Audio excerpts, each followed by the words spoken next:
नमस्कार, स्वागत है आप सभी का हमारे YouTube channel today news UP पर। आप जानेंगे इस चैनल के माध्यम से उत्तर प्रदेश की तमाम छोटी एवं बड़ी खबर। तो वीडियो के अंत तक बने रहें। साथ ही चैनल को सब्सक्राइब नहीं किया है तो सब्सक्राइब करके बेल आइकन को प्रेस कर लें। और आप यूपी के किस जिले से न्यूज को देख रहे हैं कमेंट में जरूर बताएं। तो चलिए खबर को शुरू करते हैं, जानते हैं आज का मुख्य समाचार। सीएम योगी आदित्यनाथ का किसानों को बड़ा तोहफा। उत्तर प्रदेश में गन्ना समर्थन मूल्य में 25 रुपये की बढ़ोतरी। जी हां, मुख्यमंत्री योगी आदित्यनाथ ने रविवार को उत्तर प्रदेश के किसानों को 2 बड़े तोहफे दिए हैं। लखनऊ के डिफेंस एक्सपो ग्राउंड वृंदावन क्षेत्र में मुख्यमंत्री योगी आदित्यनाथ भाजपा के किसान सम्मेलन में मुख्य अतिथि थे। मुख्यमंत्री योगी आदित्यनाथ ने इस अवसर पर सम्मेलन को संबोधित किया। उन्होंने कहा कि केंद्र के साथ ही उत्तर प्रदेश सरकार सदैव से ही किसान व गरीबे की हितैषी रही है। सभी योजनाएं किसानों के हित में ध्यान में रखते हुए तैयार की जा रही है। उन्होंने इस अवसर पर कहा कि आज से हमने गन्ना का मूल्य भी बढ़ाने का फैसला किया है। अब जो गन्ना 325 रुपये प्रति क्विंटल खरीदा जाता था वह 350 रुपये में खरीदा जाएगा। इसी तरह 315 वाले की कीमत 340 और 305 वाले की कीमत 330 रुपया मिलेगी। सीएम योगी आदित्यनाथ ने किसानों के बिजली के बकाये बिल पर ब्याज की माफ करने की भी घोषणा की। किसान सम्मेलन में बोले सीएम योगी, गोवंश पालने वाले को हर महीने मिलेंगे 900 रुपये। जी हां, उत्तर प्रदेश के लखनऊ में किसान सम्मेलन का आयोजन हुआ जिसमें सूबे के मुख्यमंत्री योगी आदित्यनाथ ने शिरकत की। इस सम्मेलन में करीब 25,000 किसान शामिल हुए। इस दौरान सीएम योगी ने कई बड़े घोषणा की। सीएम योगी ने कहा, पिछले 4.5 साल में यूपी में दंगे नहीं हुए हैं, हमारी सरकार में दंगे नहीं हो सकते हैं। किसानों का शोषण बीजेपी के कार्यकाल में नहीं होने देंगे। किसानों की हर संभव मदद करेंगे। किसान अगर 4 गोवंश तक रखना चाहता है तो हर गोवंश का सरकार उन्हें हर महीने में 900 रुपये देगी।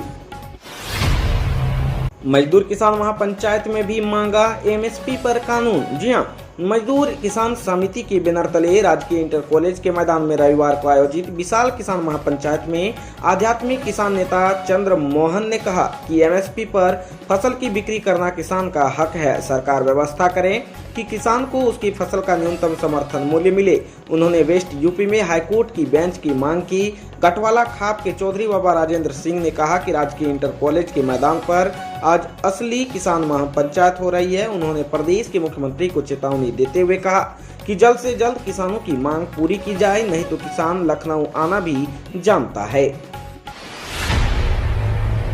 मंत्रिमंडल विस्तार से पहले सीएम योगी आदित्यनाथ ने कहा, न भ्रष्टाचार करेंगे न किसी को करने देंगे। जी हां, मुख्यमंत्री योगी आदित्यनाथ सरकार का विस्तार हो गया है। कांग्रेस छोड़ भाजपा में आने वाले जितेंद्र प्रसाद समेत 7 लोगों को मंत्री बनाया गया है। वहीं मंत्रिमंडल विस्तार के पहले मुख्यमंत्री योगी ने ट्वीट कर अपनी सरकार को लेकर कहा कि न भ्रष्टाचार करेंगे न किसी को करने देंगे। सरकार की नीयत और नीति दोनों साफ है। डाटा एंट्री ऑपरेटर और सीनियर सुपरवाइजर जैसे कई पदों पर नौकरियां 7 अक्टूबर तक करें अप्लाई। जी हां, broadcast engineering consultant India limited में विभिन्न पदों पर वैकेंसी निकली है। इसके मुताबिक apprentice, data entry operator, supervisor और सीनियर सुपरवाइजर के पद पर भर्ती के लिए अधिसूचना जारी की है। इन पदों के लिए आवेदन की प्रक्रिया शुरू हो चुकी है और 7 अक्टूबर 2021 तक चलेगी। इन पदों के लिए योग्य, आवश्यक योग्यता और अनुभव रखने वाले उम्मीदवार ऑनलाइन मोड के माध्यम से पदों पर आवेदन कर सकते हैं। आधिकारिक वेबसाइट www.becil.com के माध्यम से ऑनलाइन आवेदन कर सकते हैं। इस भर्ती प्रक्रिया के माध्यम से कुल 103 पदों पर नियुक्तियां की जाएगी। के दौरे पर पहुंचे सपा प्रमुख अखिलेश यादव बोले, 2022 में भाजपा को मिलेगा जवाब। जी हां, अखिलेश यादव ने मीडिया से बात की। उन्होंने भाजपा सरकार पर जमकर निशाना साधा। कहा कि जिस पूर्वांचल एक्सप्रेसवे को 18 महीने में बनकर तैयार हो जाना चाहिए था वह 4 साल में भी पूरा नहीं हो सका है। भाजपा पर हमला बोलते हुए कहा कि योगी सरकार बस शिलान्यास पर शिलान्यास कर रही है। उन्होंने कहा कि आम जनता इस सरकार से त्रस्त है। प्रदेश की जनता द्वारा 2022 में भाजपा को जवाब मिलेगा। गोरखपुर रेलवे स्टेशन पर मिलेगा फिर से लजीज नाश्ता और खाना, खुलेगा जनाहार। जी हां, रेलवे स्टेशन पर यात्रियों को फिर से लजीज नाश्ता और खाना मिलेगा। भूख लगने पर लोगों को स्टेशन के बाहर जाने की जरूरत नहीं पड़ेगी। यात्रियों को खान पान की बेहतर सुविधा देने के लिए इंडियन रेलवे कैटरिंग एवं टूरिज्म कॉरपोरेशन ने प्लेटफॉर्म नंबर 2 स्थित जन आहार को खोलने की तैयारी शुरू कर दी है। जानकारों के अनुसार निजी फर्म ने जन आहार को संचालित करने की जिम्मेदारी ले ली है। टेंडर आदि की प्रक्रिया पूरी कर ली गई है। नामित संस्था जल्द ही जन आहार के कायाकल्प की तैयारी शुरू कर देगी। दरअसल जन आहार लॉकडाउन से पहले से ही बंद है। यूपी में 55% लोगों को लग चुका है कोरोना का पहला टीका। जी हां, उत्तर प्रदेश में कोविड से बचाव के लिए टीकाकरण की प्रक्रिया तेजी से चल रही है। अब तक राज्य में 55% से अधिक लोगों ने वैक्सीन की पहली डोज प्राप्त कर ली है। मुख्यमंत्री योगी आदित्यनाथ ने रविवार को टीम 9 की बैठक में कहा कि उत्तर प्रदेश 10 करोड़ डोज लगाने वाला पहला राज्य है। टीकाकरण की प्रक्रिया को और तेज किए जाने की आवश्यकता है। उन्होंने कहा कि लगातार कोशिशों से कोरोना की दूसरी लहर पर बने प्रभावी नियंत्रण के बीच जनजीवन तेजी से सामान्य हो रहा है। किसानों से हुई बातचीत, अक्टूबर में शुरू होगी बेनामों की प्रक्रिया। जी हां, खैर के अंडला में रक्षा संबंधी उपकरण बनाने की फैक्ट्री पर बसाए जा रहे डिफेंस कॉरिडोर के लिए प्रशासन जमीन के अधिग्रहण में लगा हुआ है। अब जिले में 10 हेक्टेयर जमीन और ली जाएगी। किसानों से इसकी बातचीत हो चुकी है। सर्किल रेट के हिसाब से जमीन ली जा रही है। अब अगले महीने तक सभी किसानों के बेनामे कर लिए जाएंगे। इसके बाद ही यूपीडा को इस पर कब्जा दे दिया जाएगा।